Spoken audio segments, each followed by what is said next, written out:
A Mônica, que é advogada, né?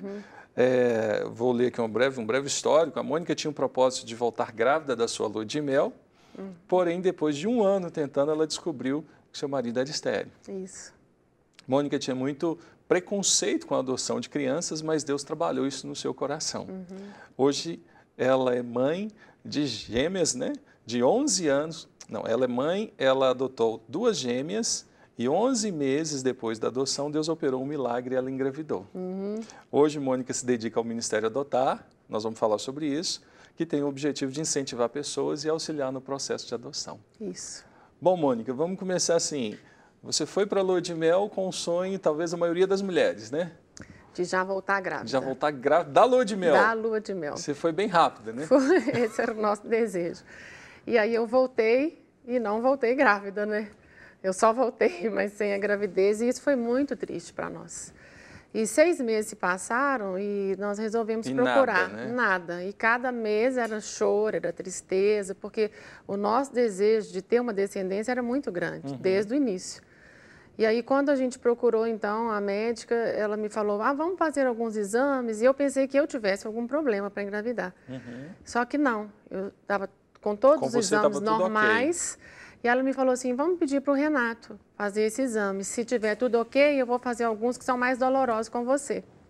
E aí, nisso, a gente descobriu que ele tinha ficado estéril. Ele havia ficado estéril? Como é que... do processo de você voltar de uma lua de mel, passaram-se aí 6 meses. Isso. É uma angústia muito grande, porque a cada mês... quando vem o processo lá de menstruação da mulher, é uma decepção, né? E a mulher, de um lado, se decepciona, ela não quer transmitir isso para o marido, mas isso acaba sendo transmitido. Todos os meses nós 2 chorávamos. Ele também sofria muito com isso. A gente sofria, ficava naquela expectativa, né? Vai ser esse mês vai dar certo. Então, assim, eu falo que nesse período a gente passa por muitas fases, sabe? A fase da tristeza, a fase do choro, a fase dos questionamentos, a fase da comparação. E a gente começa, por quê, né? Aí você vê uma menina na rua grávida, fala, Deus, o Senhor deu para ela, não deu para mim. A gente só enxerga a criança. Eu, por exemplo, assim, eu viajava, só enxergava mulheres grávidas. Depois eu só enxergava assim na praia as criancinhas com os baldinhos, com os brinquedinhos, pegava em vizinho, sabe, filha da vizinha, a cabeça vira assim quando vai num lugar público. Você vai numa festa de aniversário e aí aquele momento é um momento de choro. É muito triste, pastor. E você foi a primeira a procurar o médico? Aí eu fui pensando que eu tivesse alguma coisa, né? E aí os exames que eu fiz, tudo normal. E aí, então, ela falou, não, tem exames para você fazer, mas mais dolorosos. Então, vamos ver com ele primeiro. Eu tinha certeza que não ia ter dado nada. E aí veio esse resultado, que ele tinha ficado estéril. Como é que o Renato reagiu a isso? Aí acho que ele ficou mais triste ainda, né? Porque para o homem, você sabe que para o homem é muito difícil, né? Eu passei por um momento assim com a Vanessa, com a minha esposa, mas logo depois foi um milagre, a gente não podia ter, veio a Esther. Mas para o homem é terrível, Mônica. Porque o homem acha assim, meu Deus, é melhor morrer, porque eu não posso satisfazer um desejo que a minha mulher tem. E assim, eu tinha durante um período era uma fixação, né? Então era tudo que eu queria. Na verdade, eu queria ser mãe desde 9 anos de idade, eu tomava conta assim dos meus... Era o sonho de mulher. Era um sonho, sabe? Então, era uma coisa muito forte, porque às vezes tem mulheres que não têm tanto esse desejo assim, né? Da maternidade tão aflorada, e eu tinha. E nessa experiência sua, você poderia ter, ele não. Como é que isso passou na sua cabeça? Vem conselhos assim dos mais absurdos nesse momento? Pastor, assim, para mim, eu passei 2 dias muito mal depois de receber esse resultado. É lógico que eu não questionei absolutamente nada com ele, era uma coisa só minha, interna. Mas eu pensava assim, no fundo, bom, agora eu não posso realizar o meu sonho por causa dele. Meu pai. Sabe? É uma coisa assim. É uma coisa Como que eu vou fazer? Eu sou normal, né, assim, nessa área, e eu nunca vou poder ser mãe, porque a adoção também não passava na minha cabeça, né? Então, era só aquela questão do filho biológico mesmo. Bom, eu nunca vou poder ser mãe. A culpa é dele. E a culpa é dele. E aí eu passei 2 dias assim. Mas eu não falei nada com ele. Nem pode, né? Porque senão é igual você falou, né? A pessoa já quer morrer, né? Por conta disso, né?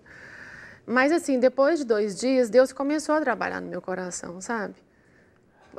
Tipo, eu não casei com ele para poder ter filhos, não foi esse o objetivo. Eu casei com ele porque amava, né? Você permaneceu ao lado porque você tinha um valor que Deus tinha passado para você de uma forma clara. Por você falar isso, podem ter hoje muitos casamentos que estão acabando justamente por a pessoa não ter um valor. Ela olha para o outro e fala, você não pode me dar isso, eu quero que você vá embora, eu sigo minha vida, você segue a sua.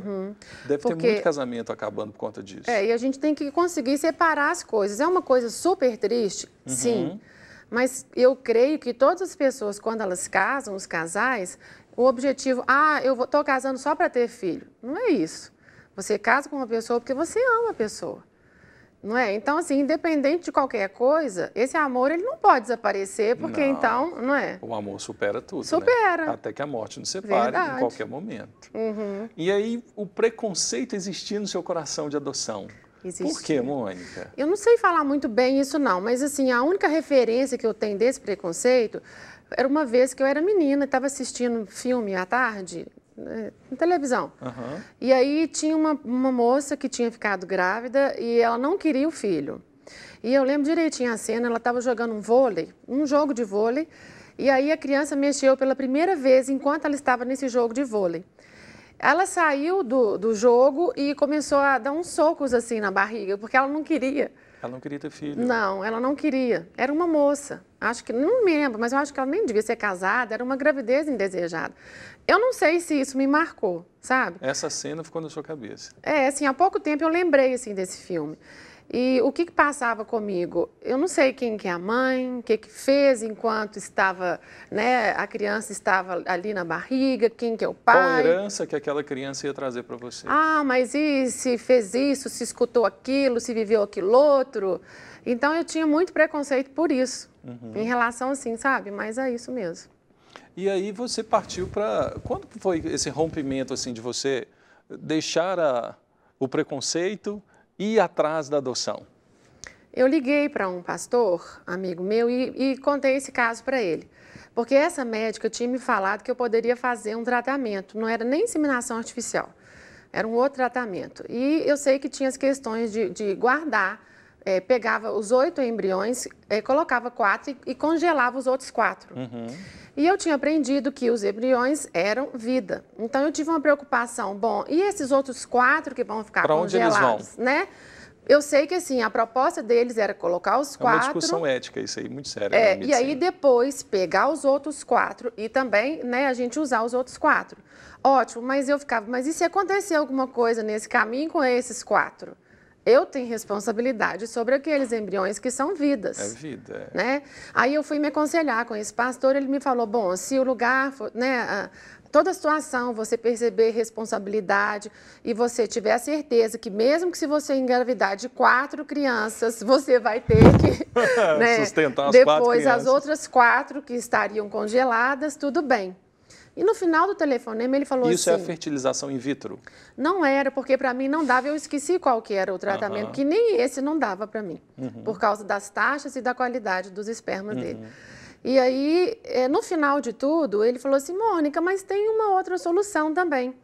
E como era tudo muito novo para mim, eu pensei, ele já sabe um tratamento que eu não conheço ainda, né? E fiquei assim ligada para ver o que ele ia me falar. Aí ele falou, você pode adotar uma criança. Foi horrível aquele momento do conselho, porque era tudo o que eu não queria escutar. É como se você sentisse assim, pronto, eu assumo que eu sou fracassada. É tipo assim, não é meu a criança, né? A criança não é minha, não é meu filho, não tem nada a ver.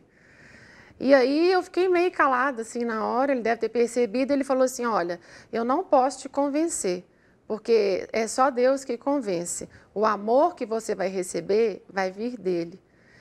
E aí, assim, a gente terminou ali aquela conversa, eu, tá, tudo bem, e não quis mesmo nem levar para frente. Só que eu estava nesse dia no serviço do Renato, e aí eu falei para ele, desliguei o telefone e falei, olha, eu recebi esse conselho e tal, e para minha surpresa, Mônica, vamos adotar. Ele te deu uma força. Na hora. Aí eu falei assim, eu não posso fazer isso porque... Na verdade, eu não sabia se eu ia ter amor para dar para a criança. Então, era assim... Você tinha dúvida no seu próprio coração. E era um passo, não é igual, por exemplo, um presente que você ganha, você não usa, se não quiser, você vai lá e troca, não é assim, não é uma coisa, era uma vida. E aí eu falei assim, bom, então eu vou começar a orar. E aí eu comecei a orar. E aí Deus foi fazendo com você e abençoando, abençoando. Aí e aos aconteceu... poucos foi rápido, mas foi assim, aos poucos ele foi me falando. Por exemplo, um dia eu falei, Deus, mas essa criança, eu queria que ela fosse parecida comigo, parecida com o Renato. Aí ele me respondeu assim, o que importa é que ela seja a minha imagem e a minha semelhança. Mas Deus, sabe esse sangue? Eu queria que ela fosse sangue do meu sangue, sangue do Renato. O que importa é aquele sangue que foi derramado lá naquela cruz pelo perdão dos seus pecados. E por último eu falei, mas Senhor, esse termo adotado é tão pesado para mim, eu vou ter que falar para todo mundo que essa criança é adotada, porque eu não engravidei, não passei pelo processo de gestação. Imagina, toda hora ficar explicando.